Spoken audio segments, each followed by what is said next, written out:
बिस्मिल्लाहिर्रहमानिर्रहीम, अस्सलाम वालेकुम। आप देख रहे हैं फ़याज़ महमूद यूट्यूब चैनल। इस वक्त मैं इस्लामाबाद हाई कोर्ट में मौजूद हूं, जिस वक्त ये वीडियो रिकॉर्ड की जा रही है। क्या PDM का धड़न तख्ता होने जा रहा है? क्या आसिफ अली जरदारी PDM का प्लेटफॉर्म अपने केसेस ख़त्म करवाने के लिए इस्तेमाल कर रहे हैं और उसके बाद वो गुड बाय कहने वाले हैं तमाम 10 जमातों को, जो इस वक्त उन समेत 11 जमातें बनती हैं? इससे पे बात करने से पहले मैं आज आपको इस्लामाबाद हाई कोर्ट में जो समाअत हुई है मियां नवाज़ शरीफ से मुतालिक, उस पे आपसे बात करता हूँ। मियां नवाज़ शरीफ केस की समाअत हुई जिसमें अल अज़ीज़िया रेफरेंस और एवन फील्ड रेफरेंस इन की जो अपीलें हैं मियां नवाज़ शरीफ की, उस पे आज इस्लामाबाद हाई कोर्ट ने बड़ी अहम नोयत की समाअत की है। इसमें मियां नवाज़ शरीफ को क्यों आज इश्तिहारी डिक्लेयर नहीं किया जा सका, ये हर जहन में एक ही सवाल है। लेकिन आपको समझना होगा कि पहले भी जब कभी कोई कार्रवाई अदालत में होती थी तो जो लूप होल्स थे वो जाके एक्यूज़ पर्सनस को हमेशा से फ़ायदा मंद साबित होते हैं।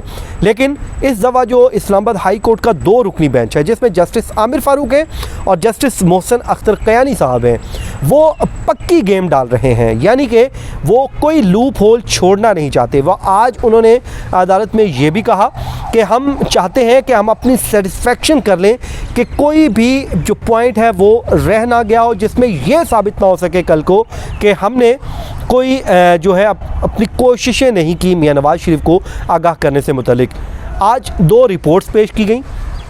पहली रिपोर्ट वज़ारत ख़ारजा की जानिब से, दूसरी अटॉर्नी जनरल ऑफिस की जानिब से, जिसमें बताया गया कि मियां नवाज़ शरीफ को के इश्तिहारात को जारी किया गया और वो लंदन में भी वो सामने आए और उनकी जो लंदन की रिहाइश गाह है रॉयल मेल के ज़रिए उनको वहाँ पर उनको वसूल करवाया गया। लेकिन इतनी बड़ी कवरेज होने के बावजूद print media, electronic media, social media, हर जगह पर उन इश्तिहारों का जिक्र आया, लेकिन मियां नवाज़ शरीफ ने उनको यकसर नज़रअंदाज कर दिया है और वो जानबूझकर अपनी इस अदालती कार्रवाई को जानते बूझते हुए कि इस्लामाबाद हाई कोर्ट में उनके ख़िलाफ़ एक मुकदमा ज़ेर समाअत है, वो ये सब जानते हैं, वो अवेयर हैं, लेकिन वो अपने आप को रूपोश कर चुके हैं।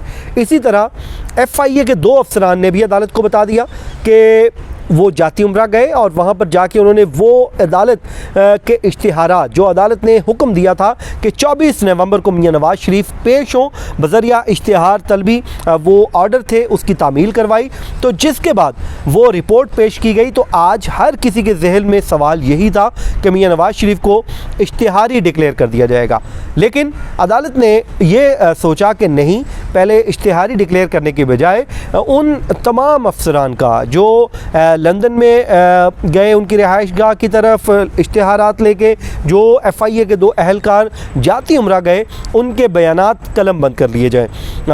जो आज ये कार्रवाई मौखर हुई है, अब ये 2 दिसंबर यानी कि आज से ठीक 8 दिन बाद ये कार्रवाई जो है अमल में लाई जाएगी और उस दिन इस्लामाबाद हाई कोर्ट ने ये भी FIA जो नैब से कहा है कि आप हमें मुतमईन भी करें कि जो अपीलें हैं इनका क्या होगा और जो मुतफर्रिक दरख्वास्तें हैं उनको कैसे चलाया जा सकता है, उनको कार्रवाई को कैसे आगे बढ़ाया जा सकता है। तो अब 2 दिसंबर को मुमकिना तौर पे मियां नवाज़ शरीफ को इन 2 मुकदमात में भी इश्तिहारी डिक्लेयर कर दिया जाएगा और जिसके बाद अदालत के रहम करम पे होगा कि इनकी जो अपीलें हैं उसको कैसे लेकर चलना है। आ जाए जी आसिफ अली जरदारी साहब पे। आसिफ अली जरदारी को कहा जाता है कि वो सियासत ऐसी करते हैं कि उसको समझने के लिए PhD की ज़रूरत होती है। तो उनके जो वकला हैं, उनका जो केस लड़ने का स्टाइल है, यकीनन नैब को भी उसमें PhD करने की ज़रूरत है। 11 अक्टूबर को वो हॉस्पिटल से डिस्चार्ज होते हैं, उसके बाद अबूरी ज़मानत में उनकी तौसीह होती है। देन जब सैटरडे को यानी कि इस सैटरडे को जब कॉज लिस्ट सामने आती है कि आसिफ अली जरदारी की मशकूक ट्रांजैक्शन के केस में ज़मानत फ़िक्स हो गई है 24 नवंबर को, तो वो ठीक 22 नवंबर को यानी कि संडे वाले दिन जाके हॉस्पिटल में एडमिट हो जाते हैं। और उन एविडेंस की रोशनी में जिस पे नैब के जो प्रोसिक्यूशन टीम है या नैब अहलकार हैं वो बड़े इतराते थे कि हम ये एविडेंस दिखाएंगे और जरदारी साहब को यूं पकड़ेंगे और जेल में ले जाएंगे क्योंकि केस बहुत तगड़ा है। जरदारी साहब ने कहा ठहरो मैं आपको बताता हूँ। अब उनकी जानिब से एक ताश का पत्ता फेंका गया है, वो ये कि उन्हें तरमीम की इजाज़त मिल गई है। इस्लामाबाद हाई कोर्ट ने उनकी दरख्वास्त को जो उन्होंने कहा कि हम तो मेडिकल ग्राउंड में दरख्वास्त देना चाहते हैं, ये पिछले साल यहाँ पे आई थी दरख्वास्त, बुरी ज़मानत हुई और ये मेरिट पे दरख्वास्त डिस्कस होना थी। लेकिन अब जब जैसे ही नैब चेयरमैन ने उनके वारंट गिरफ्तारी जारी किए तो जरदारी साहब की तबीयत नासाज थी, तो उन्होंने कहा कि हालात चेंज हो चुके हैं, तो अब हम अपनी दरख्वास्त को अमेंडमेंट करना चाहते हैं। तो उसके बाद अब दरख्वास्त अमेंडमेंट की गई है और ये दरख्वास्त वो जमा करवा चुके हैं मेडिकल ग्राउंड पे। अब मेडिकल ग्राउंड पे फैसला होगा।